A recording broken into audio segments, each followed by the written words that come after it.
ಮಳೆಯನ್ನು ಲೆಕ್ಕಿಸದೆ ಧರಣಿ ನಡೆಸಿದ ನಗರಸಭೆ ಸದಸ್ಯರು. ಬಸ್ ನಿಲ್ದಾಣದಲ್ಲಿ ವ್ಯಾಪಾರಕ್ಕೆ ಅನುಮತಿ ನೀಡುವಂತೆ ಒತ್ತಾಯ. ಛತ್ರಿ ಹಿಡಿದು ಬಸ್ ನಿಲ್ದಾಣದಲ್ಲಿ ಪ್ರತಿಭಟನೆ. ಹುಣಸೂರು ನಗರದ ಕೆಎಸ್ಆರ್ಟಿಸಿ ಬಸ್ ನಿಲ್ದಾಣದ ಮುಖ್ಯ ದ್ವಾರದಲ್ಲಿ ಹುಣಸೂರು ನಗರಸಭಾ ಅಧ್ಯಕ್ಷ ಗಣೇಶ್ ಕುಮಾರಸ್ವಾಮಿ ನೇತೃತ್ವದಲ್ಲಿ ಪ್ರತಿಭಟನೆ ನಡೆಸಲಾಯಿತು. ಬಸ್ ಸ್ಟ್ಯಾಂಡ್ನಲ್ಲಿ ಬಸ್ಸುಗಳು ಬಂದಾಗ ಕಡಲೆಕಾಯಿ, ಸೌತೆಕಾಯಿ ಇತ್ಯಾದಿ ಮಾರಾಟ ಮಾಡುವ 30 ಮಂದಿ ಬೀದಿಬದಿ ವ್ಯಾಪಾರಸ್ಥರನ್ನ ಏಕಾಏಕಿ ಬಸ್ ಸ್ಟ್ಯಾಂಡ್ನಲ್ಲಿ ಮಾರಾಟ ಮಾಡದಂತೆ ನಿರ್ಬಂಧಿಸಿದ್ದು, ಅಲ್ಲಿನ ಅಧಿಕಾರಿಗಳ ವಿರುದ್ಧ ಘೋಷಣೆ ಕೂಗಿ ಧರಣಿ ನಡೆಸಿದರು. ಧರಣಿಯಲ್ಲಿ ಬೀದಿಬದಿ ವ್ಯಾಪಾರಿಗಳಿಗೆ ನಗರಸಭಾ ಅಧ್ಯಕ್ಷರಾದ ಗಣೇಶ್ ಕುಮಾರಸ್ವಾಮಿ, ಉಪಾಧ್ಯಕ್ಷರಾದ ಆಶಾಕೃಷ್ಣ ನಾಯಕ, ಸದಸ್ಯರಾದ ದೇವರಾಜು, ರಮೇಶ್, ಸತೀಶ್, ಯೂನಸ್, ಹರೀಶ್ ಕುಮಾರ್, ಶ್ರೀನಾಥ್, ದೇವರಾಜ್ ನಾಯಕ್ ಅವರು ಬೆಂಬಲ ನೀಡಿ ಧರಣಿಯಲ್ಲಿ ಕೆಎಸ್ಆರ್ಟಿಸಿ ಅಧಿಕಾರಿಗಳ ಕ್ರಮದ ವಿರುದ್ಧ ಘೋಷಣೆ ಕೂಗಿದರು. ಬೀದಿ ಬದಿ ವ್ಯಾಪಾರಿಗಳ ಜೀವನ ನಿರ್ವಹಣೆಗೆ ಅಡ್ಡಿಪಡಿಸಿರುವುದನ್ನು ಖಂಡಿಸಿ ಧಿಕ್ಕಾರ ಕೂಗಿದರು. ಈ ಸಂದರ್ಭದಲ್ಲಿ ಮಾತನಾಡಿದ ಗಣೇಶ್ ಕುಮಾರಸ್ವಾಮಿ ಅವರು, ಬೀದಿ ಬದಿ ವ್ಯಾಪಾರಿಗಳಿಗೆ ಬಸ್ ಸ್ಟ್ಯಾಂಡ್ನಲ್ಲಿ ವ್ಯಾಪಾರಕ್ಕೆ ಅವಕಾಶ ನೀಡಬೇಕೆಂದು ಆಗ್ರಹಿಸಿದರಲ್ಲದೆ ಅಧಿಕಾರಿಗಳು ನಿರ್ಲಕ್ಷಿಸಿದರೆ ಪೊಲೀಸರಿಗೆ ಪತ್ರ ನೀಡಿ ಬಸ್ ತಡೆ ಮಾಡುವುದಾಗಿ ಎಚ್ಚರಿಸಿದರು. ಮಳೆಯಲ್ಲಿಯೂ ಧರಣಿ ನಡೆಸಿದರು. ಮಳೆ ಬಂದರೂ ಧರಣಿ ನಿಲ್ಲದ ಮುನ್ಸೂಚನೆ ಗಮನಿಸಿದ ಅಲ್ಲಿನ ಅಧಿಕಾರಿಗಳು ಮುಂದಿನ ಸೋಮವಾರ ಕೆಎಸ್ಆರ್ಟಿಸಿ ಡಿಸಿ ಅವರೊಂದಿಗೆ ಮಾತುಕತೆ ನಡೆಸಿ ಪರಿಶೀಲನೆ ನಡೆಸಿ ಅಂತಿಮ ತೀರ್ಮಾನ ಕೈಗೊಳ್ಳುವುದು ಎಂದು ಹೇಳಿ ಪ್ರತಿಭಟನೆಯನ್ನು ತಾತ್ಕಾಲಿಕವಾಗಿ ವಾಪಸ್ ಪಡೆಯುವಂತೆ ಮನವಿ ಮಾಡಿದರು. ಅದಕ್ಕೆ ಒಪ್ಪಿಗೆ ನೀಡಿದ ಹುಣಸೂರು ನಗರಸಭೆ ಅಧ್ಯಕ್ಷರು, ಸದಸ್ಯರು ಅಲ್ಲಿಯ ತನಕ ಬೀದಿ ಬದಿ ವ್ಯಾಪಾರಿಗಳಿಗೆ ಬಸ್ ಸ್ಟ್ಯಾಂಡ್ನಲ್ಲಿ ವ್ಯಾಪಾರಕ್ಕೆ ಅವಕಾಶ ನೀಡುವಂತೆ ಹೇಳಿದರು. ಹುಣಸೂರು ಅಧಿಕಾರಿಗಳು ಒಪ್ಪಿಗೆ ನೀಡಿದ್ದರಿಂದ ಧರಣಿಯನ್ನು ವಾಪಸ್ ಪಡೆದರು. ಇದೇ ಸಂದರ್ಭದಲ್ಲಿ ನಗರಸಭೆ ಅಧ್ಯಕ್ಷರಾದ ಗಣೇಶ್ ಕುಮಾರಸ್ವಾಮಿ, ಉಪಾಧ್ಯಕ್ಷರಾದ ಆಶಾಕೃಷ್ಣ ನಾಯಕ, ಸ್ಥಾಯಿ ಸಮಿತಿ ಅಧ್ಯಕ್ಷ HR ಹರೀಶ್ ಕುಮಾರ್, ನಗರಸಭೆ ಸದಸ್ಯರಾದ ರಮೇಶ್, ಶ್ರೀನಾಥ್, ದೇವರಾಜ, ದೇವನಾಯಕ, ಯೂನಸ್, ರಮೇಶ್, ಸತೀಶ್, ವಿವೇಕ್, ಬಸವಲಿಂಗಯ್ಯ, ಶಿವಾನಂದ, ರಮೇಶ್ ಕುಮಾರ್, ಮಧು, ಮುದ್ದುರಾಮ್, ಬೀದಿ ಬದಿ ವ್ಯಾಪಾರಿಗಳು ಸೇರಿದಂತೆ ಹಲವು ಮುಖಂಡರು ಹಾಜರಿದ್ದರು. ಆದ್ರೂ ಓವರ್ಲುಕ್ ಮಾಡಿ ಅವನು ರಘುನಾಥ್ ಅನ್ನೋರು ಇಲ್ಲಿ ತೊಂದರೆ ಕೊಡೋದು ಬಂದು ಅವರು ಪಾಪ ದಿವಸ ಬೆಳಿಗ್ಗೆ ಇದ್ರೆ ಕೌನ್ಸಿಲರ್ಗಳ ಮನೆ, ಅಧ್ಯಕ್ಷರುಗಳ ಮನೆ, MLA ಅವ್ರ ಮನೆ, MP ಅವ್ರ ಮನೆ ಹಿಂಗೆ ಸುತ್ತಾಗಿ.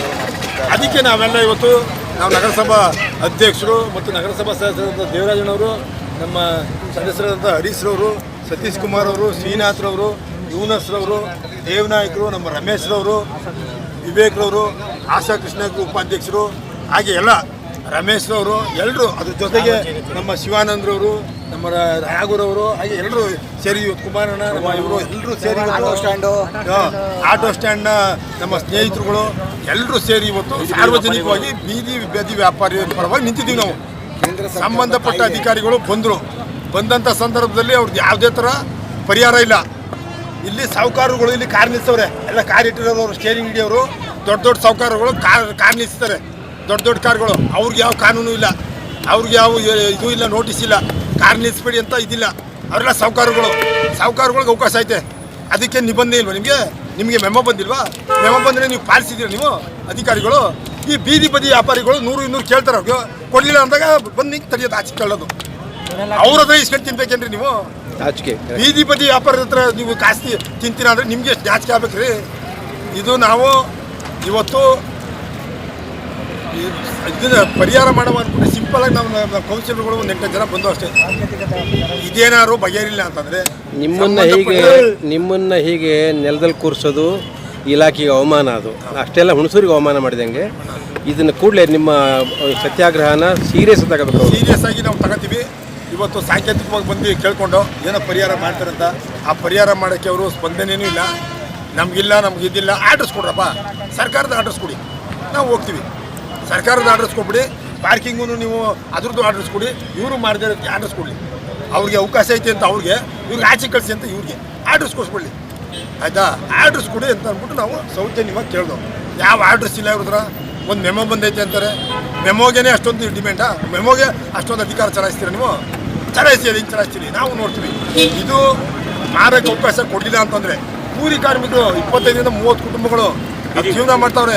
MLA ಅವ್ರು ರಿಕ್ವೆಸ್ಟ್ ಮಾಡ್ಕೊಂಡು ಕೇಳಿದ್ರು, ಅವ್ರ ಪರ್ಯಾಯ ಒಂದು ಹುಡುಕೊಳ್ದಂಗೆ ಒಂದು ಅವಕಾಶ ಕೊಡ್ರಿ, ಒಂದು 3-4 ತಿಂಗಳು ಅವಕಾಶ ಕೊಡಿ. ಅಡಿಸ್ಕೊಟ್ರು, MD ಮಾತಾಡಿದ್ರು, ಮಾತಾಡ್ಬಿಟ್ಟು ಅವಕಾಶ ಕೊಡಿ, ಅಟ್ಲೀಸ್ಟ್ ಅವ್ರಿಗೆ ಪರ್ಯಾಯ ವ್ಯಾಪಾರ ಮಾಡ್ಕೊಳ್ಳೋಕ್ಕೆ ಅವಕಾಶ ಕೊಡಿ.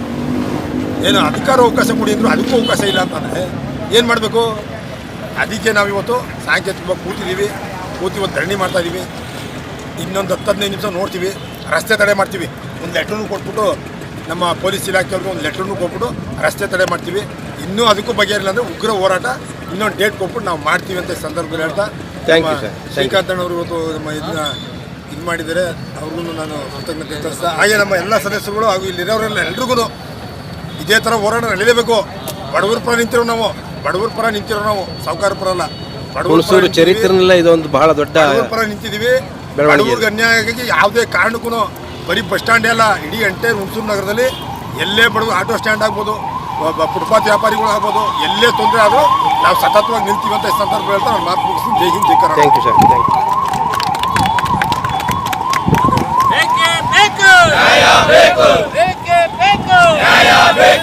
ಎಲ್ಲಿಯ ತನಕ ಹೋರಾಟ